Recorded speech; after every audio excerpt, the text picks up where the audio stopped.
Donc on est obligé d'en passer par là. Je suis accompagné de monsieur le député Christophe Zé, il n'y a pas la parité là, que de mes adjointes et conseillères municipales qui sont là et vice-présidente de Saint-Agropole Méditerranée.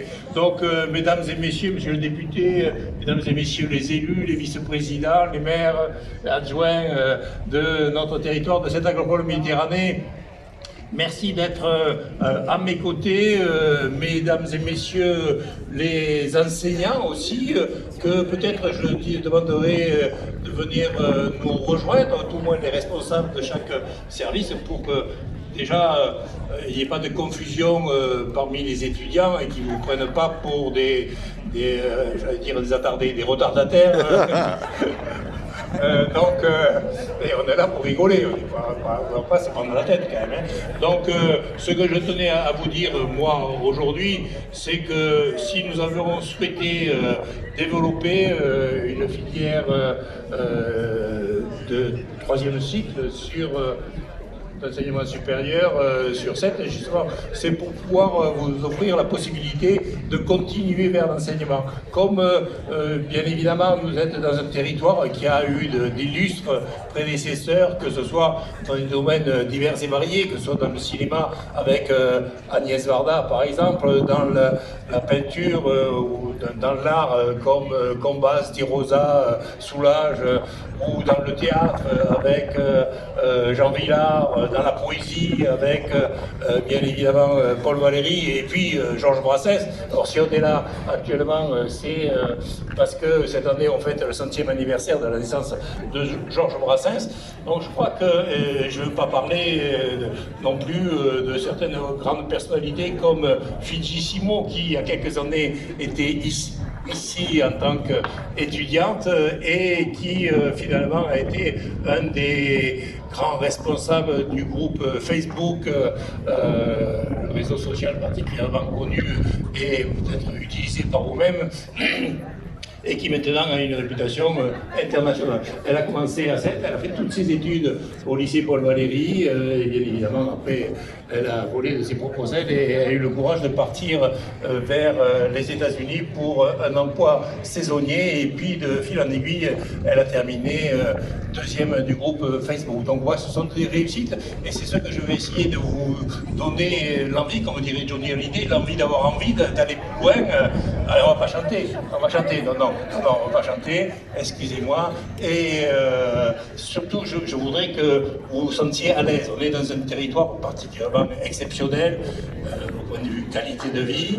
On a une collectivité et des collectivités qui sont à vos côtés, qui seront à vos côtés, que ce soit la ville, que ce soit Saint-Agropole Méditerranée, les politiques qui doivent être là aussi pour vous accompagner, et je suis persuadé que vous trouverez toujours un interlocuteur pour répondre à vos attentes, à vos problématiques de logement, vos problématiques de restauration, vos problématiques sanitaires, avec le CCAS, avec le CROUS qui est ici, avec la MNI, bien sûr, qui a aussi un stand installé ici, et surtout n'hésitez pas à venir nous questionner sur les problèmes auxquels vous pouvez être confrontés. En tout cas, je vais arrêter là mes plaisanteries.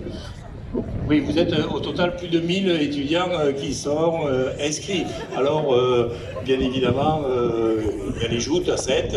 D'ailleurs, on va faire inscrire les joutes au patrimoine immatériel de l'UNESCO. Et même le Premier ministre m'a dit l'autre jour qu'il accepterait peut-être une exhibition pour les Jeux Olympiques de 2024. C'est déjà un pied. Donc la ville de Sète rayonne à travers les feuilletons télévisuels, depuis Agnès Varda et je pense à tous les autres films de Keshish ou Demain nous appartient et Candice Renoir. Je crois que notre ville a une attractivité importante, notre rayonnement, votre rayonnement, il faut l'entretenir. C'est pour ça que je tiens à ce que vous fassiez des études et que vous vous impliquiez fortement. Donc je vais arrêter là mes propos, passer la parole à monsieur le député. J'espère qu'il sera encore moins long que moi, mais encore plus efficace, et surtout après que vous avez passé une excellente soirée et une bonne année universitaire. Merci en tout cas.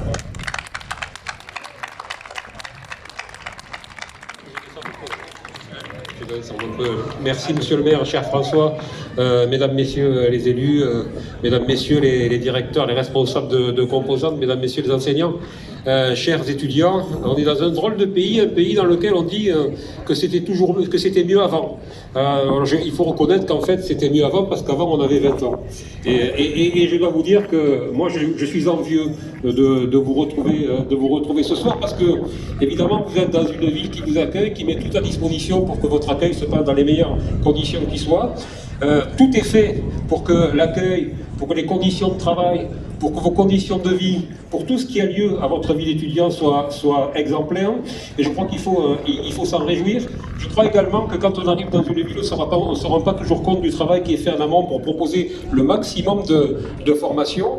Et le fait est que la municipalité, l'Aglopole, mais également le rectorat, le ministère travaillent pour proposer un nombre de formations de plus en plus étendu, en contact et en relation bien évidemment avec les directeurs des composantes. Mais comme toutes les bonnes choses ne vont pas sans un certain nombre d'obligations, il faut que cette ville culturelle qui vous accueille, cette ville dont le poumon est culturel mais qui est aussi touristique, vous la fassiez vivre également, vous, par votre activité, par votre travail. Il faut évidemment que vous donniez avec succès un résultat à vos études, et puis surtout, je voudrais vous incomber d'une mission qui est celle d'en devenir les principaux ambassadeurs, parce que vous savez que c'est une ville touristique, et le jour où vous aurez réussi dans votre vie professionnelle, vous serez les premiers ambassadeurs de la ville qui vous aura fait, qui vous aura construit, et il faudra que vous en fassiez profiter les générations futures.